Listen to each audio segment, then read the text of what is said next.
to the Post-Purchase Pro podcast. This is the only podcast that dives deep into post-purchase marketing to help Amazon sellers increase sales, ranking, reviews, and profits. It's everything that happens after the initial sale that makes a difference. We call this the back end. Welcome, everybody. You are watching the Post-Purchase Pro podcast. I will be the one taking point today. My name is Amir, here with Dylan, also Hey, from everyone. VP. You guys might recognize him, but I am probably a pretty new face to most of you. But let's, without any further ado, let's go ahead and introduce our guest for today. We are being joined with Dylan here from Omirank. Dylan, say hi to the people. Hello, guys. Thanks for having me on the podcast. I'm stoked to be there. Yeah, and we're stoked to have you. So, Dylan, tell us a little bit about yourself, about Omirank. Kind of just give everyone a background. Right. So, Omirank is actually a PPC agency. In the past, and we merged together into a growth hacking agency since 2019. So we mainly help Chinese client in the past, and right now we are offering capacity to the foreign client. So me myself, I was a seller in the past until now as well. I own a seven figures brand, and then I started from 2014 back in the days. And wow, I mean, it was like such a long journey from all the tactics that we are able to use and not able to use. So that's Omirank. Yeah. Awesome. So Dylan, here we're always trying to give everyone a little bit of knowledge, just kind of help everyone out. That's really what we're here for. So we are going to go ahead and dive into some questions and kind of pick your brain for everyone that's listening. So the first thing that we wanted to ask was, what are the top 3 strategies that you would recommend to Amazon sellers to help increase their sales? Top 3 strategy. Interesting. There's so much strategy that we have come up with in the past, because different timing, you got like different strategy, but I guess the fundamental always works best, right?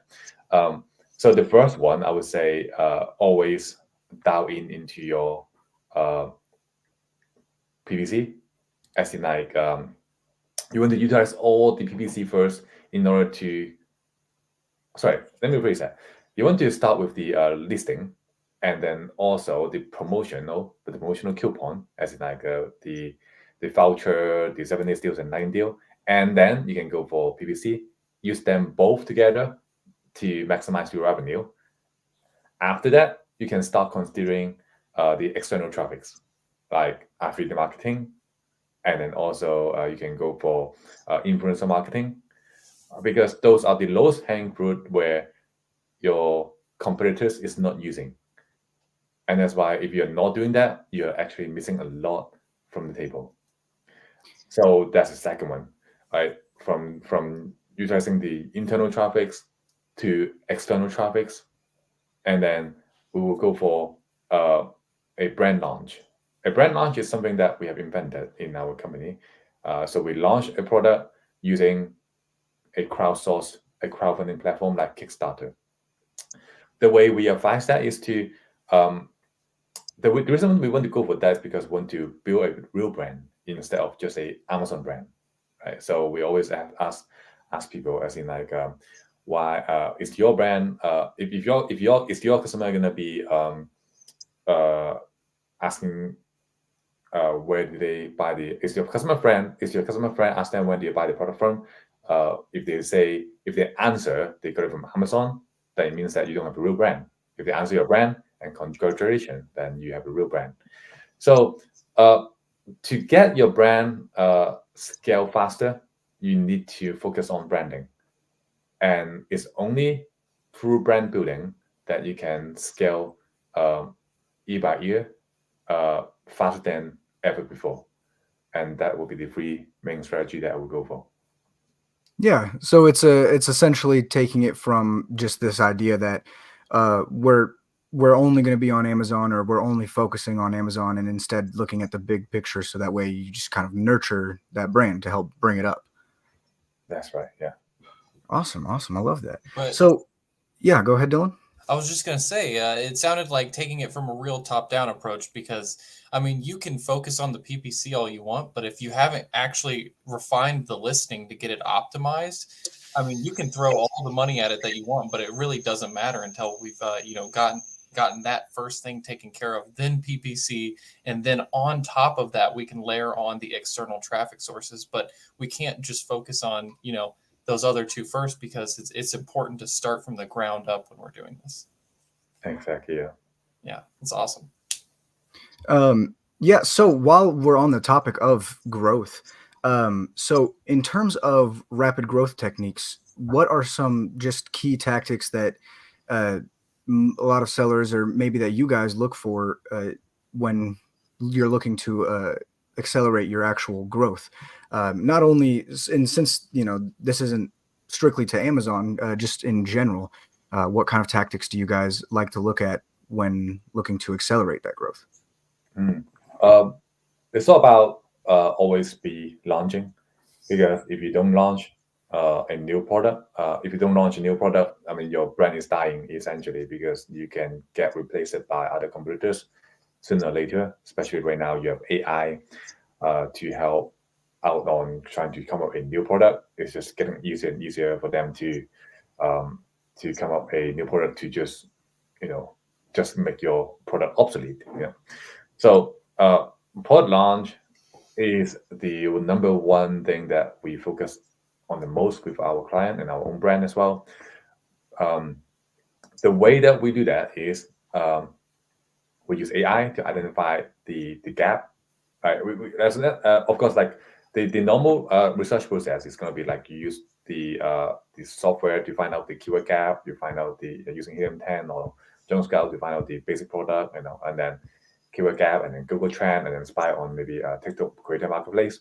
But then what our advice is, since everyone is using those tools, everyone knows about how to create a research. The only thing that you can win among them is to do a pre-launch or product validation to make sure that your product sells outside of Amazon in the same time that would sell in Amazon. Right? So when you're competing, after 2 years later, you can still use external traffics to drive them back to Amazon to accelerate your growth. Like a sort of hand in hand operation. They're kind of trading off, or working together, essentially. Yeah, it's like internal traffic and external traffic. Because a lot of product right now on Amazon, they are just a normal commodity that doesn't attract people from interactive marketing, right? If you just go on to get a UGC or influencer, or maybe to help you out to create a video, it just doesn't drive traffic. And that's why you want to sell product that is at least £30 above, or is attractive enough to drive external traffic, and then you can have a consistent growth afterward. Yeah. Like kind of just expanding on that, the thing that you mentioned earlier, where it's you're creating the brand. So you're marketing the brand. You're not just marketing an Amazon product. So so that it helps drive that outside traffic. Now, while we're on that topic there, so you did mention if you don't give them a reason to, if you don't give customers a reason to come look for your product, how is it that you can kind of compete with all that competition within Amazon itself? So how would you advise that a lot of viewers here watching, how would you advise them in order of navigating the kind of competition that you have to face when selling on Amazon? Just stay positive. As in, like, when I mean positive, because if you're not positive, then you're gonna do nothing. Back in the days when I started like on Amazon, like it's all about black hack tactic, gray hack tactic, right? From giveaway to say Facebook group reviews, to search find buy, right? Until Rebate Key got shut down because they officially got a letter from Amazon saying that is a black hat tactic. And now the level of playing field is just so equal because no one is there enough to go for reviews manipulation or sales rank manipulation. And that I would say right now is like never ever before that everyone is like equal. The old seller is equal than the new seller because all you need to do is to launch a product like a brand style, and then to make sure that you will be able to capture the audience in the long run, and then hopefully they will come back to your brand again for a repeat purchase. I see. And with repeat purchases, that's kind of essentially our whole bread and butter over here at PvP. So our whole focus is getting customers that have purchased from you once to kind of come back and gently remind them that you're still here, and you probably have, if it's a consumable product, then it's time to kind of resupply on that. Or if they're non-consumable products, then we have a ton of other things that we're offering on our store. But besides what we do, what strategies do you suggest for Amazon sellers in terms of retaining customers? Retaining customers, that's good. So what we do in our own product is like we have a very good facility or infrastructure rather to get them to attract customers to come back. So the way we go for is we design packaging that attract them to visit our website. Like rather than a website, say it's just like a landing page.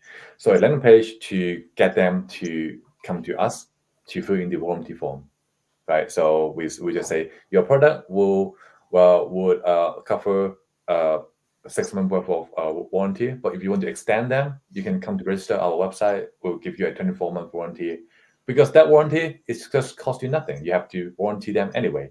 Because if you don't warranty them, they will give you a bad reviews, and then it costs you a lot more than you're not like giving them for free anyway. So for that part, we put it into the Amazon PDF, as in like send out email after they purchase. We put it in the insert card. We put it into the packaging as in a QR code, right? And then we also have an insert card that comes with an NFC as well to make it more tacky, to make them try to tap on it to go to their website, right? After that, that's where the real show starts, right? Once they come to the back end of the website, once they fill in the information, let's talk about what they are filling in. The things that they are filling is about, of course, their information and about the questionnaire about the product. What do they think about the product? Do you think that that's what material that you want to improve next time? And then also, what are your occupations, and then what are your age as well. So we are collecting all those information to try to use it for future product development, and then use it for Facebook retargeting as well. And of course, we are installing pixels and GTM on the survey, so we can capture all the information on where they're coming from, right? So because of that, we got all the email. We are able to, after the survey, we can nurture them, and then we can segment them, and then we can upsell them. If you're selling a mouse, you upsell them hey, here's a coupon for your keyboard, right? And then you can also upsell them as in like when there's a new product launch. So you essentially increasing your customer lifetime value. Right? So there's a lot of way that we do to really squeeze the most from the customer to increase the average order value and the lifetime value in the same time from just the back end of the repeat purchases. And then the next time you launch is just getting easier and easier if you're selling it as a brand. Yeah, Absolutely. Yeah, that's our favorite part about it, because as you continue to build the list from the products that you're already selling, it makes it easier and easier when you have a list that you can go back to relaunch a product. Like maybe you do use all these other external sources, but you also have your own customer list that you can rely on when it's time to launch a product again. It is, yeah. Yeah. So Do you have any recent case studies for anybody that works with your agency that you'd be willing to share? It's in a PowerPoint, but I don't have it right now. But I can share the number maybe. Oh yeah. Like, can you imagine just by implementing that system that I just talked about, there is actually 3% of the people who are actually coming back as a customer, right? So imagine like if you're $1 million seller and you're able to capture 3%, that would become 30K. That is actually a lot of money that is living on the table. That is just like a one-time setup per product, and then you are able to capture them, and then you got an email list increased in the same time that you can grow your brand. And before that, like what the client does is like they do it by themselves with all those things that they implemented, and they are able to get 0.5 only. So that would be so-called the case that we have. Yeah. Gotcha. I mean, you're speaking our language right there with getting people to opt in and coming back to buy again. Yeah. That's what we focus on every day. Yeah, that's post-purchase pro. Yeah. Yeah. So what's a perfect client for your agency then? We work with e-commerce seller and Amazon seller at the same time. So we have a complete infrastructure for Amazon, and at the same time, we are helping e-commerce seller to do email marketing on Clayfield as well, and launch a product on Kickstarter as well. So it's all about like growth hacking here for us.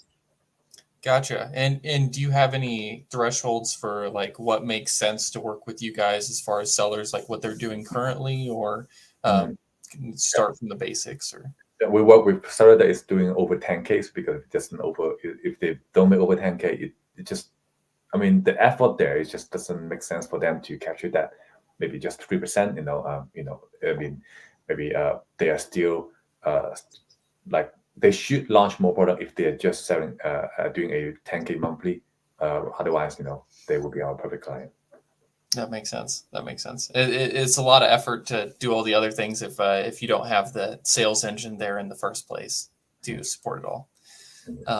So what's some of the toughest or I guess just one of the toughest barriers that you see a lot of sellers running into today that's hard for them to overcome, like the new people getting started? The new people is getting started. For them to overcome, I would say the barrier to entry to Amazon is no longer like in the past that you can just send product to Amazon and then just test out whether or not they have sales. Because by the time that they test out, there's a tons of new product will come in to replace them in just maybe the next 60 days. And that's why they are just wasting the time for just testing a product. So what they need is more on like a 100% sure that that product is going to be a hit, right? By using a different way to validate the product and not to waste time on just to think about testing a product or selling a product as in just a commodity, as in like it's a store. If they still treat that as in a store to sell anything on Amazon, then they will eventually land somewhere that being obsoleted by the competitors, because you should have your brand essence, you have your brand story, and all the things built on day one when you're selling on Amazon. Yeah, that makes sense. Back in the days like 2016, 2017, it felt like the Wild West, how you could just launch anything. You just slap a logo on it and that's a brand, and then throw it on Amazon. Nowadays, it seems much, much more difficult. Yeah, white labeling is no longer works right now on Amazon. Yeah. So how could any of the listeners get in touch with you if they wanted to reach out and work with Omirank? So if you guys want to reach out to me, you guys can go to Instagram or LinkedIn. The handle is Digital Dylan Official, or just email me on dylan@omirank.com. Gotcha. Yeah, we'll have to get those handles from you so we can include that in the descriptions. And I've got 2 questions that we love to ask on every single podcast just to close it out. So the first one is, what is your favorite business book of all time? My favorite. I'm actually reading the Breakthrough Advertising for a second time right now.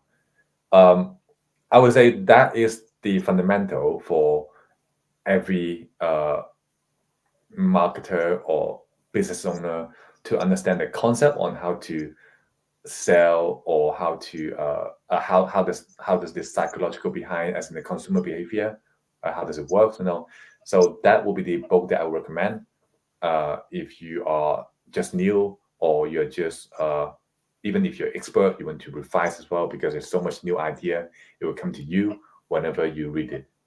Yeah, what was that book title one more time? Breakthrough Advertising by Eugene Schwartz. By Eugene Schwartz? Yeah. Sweet. I will write that down because I'll need to check that out.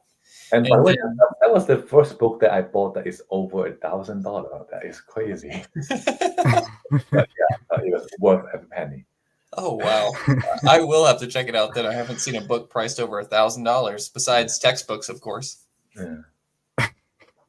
And Dylan, actually, last question here that we've got for you is, what is something that you've purchased in the last 12 months that might be considered a splurge, but you don't regret it? I got a Tesla. It's like I don't know. Maybe some people would think of like Tesla is just a car, but to me, it's actually automation. I was able to. I'm quite techy myself. I'm quite aware of situation on the road as well. So I use it very diligently. So whenever I'm on the highway, whenever I'm on traffic jam, I just turn on automation, and then that lane assistant, and also the auto steering, and it just make my life so much easier. I was able to call on call while I'm on the road. I was able to eat my gas like while I'm driving. So can you believe that? So that is the best investment that I can go for. It has that for a while. Yeah. Just automating traffic. Yeah. Like that thing is like a system in our company. We're trying to automate like every process that we have and a system, and the same as like Tesla.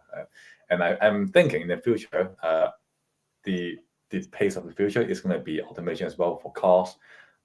As Elon Musk says that like drivers should be able to entertain themselves while driving, and I think that's the trend in the future. Yeah, I've seen people doing a lot of stuff driving a Tesla. Like I've seen people checking emails on their computer while the car is piloting itself. Yeah. Some crazy stuff. Awesome. All right. Well, Dylan, thank you so much for your time today. It was a pleasure meeting you. Any last closing remarks? Yeah. What should the listeners take away from this podcast today? I would say always launch product. Always validate the product before you go into Amazon, and don't waste time. Right now is the golden age of e-commerce, and if you don't take action, eventually that you lose a stream of income coming into your pocket, like that others will do anyway. Yeah. Love it. Awesome. Well put. All right. Well, Dylan, thank you so much again for hopping on here. It was a pleasure. And we will go ahead. We'll talk to you soon. Thank you. Yeah, thank you, Amaya. And thank you.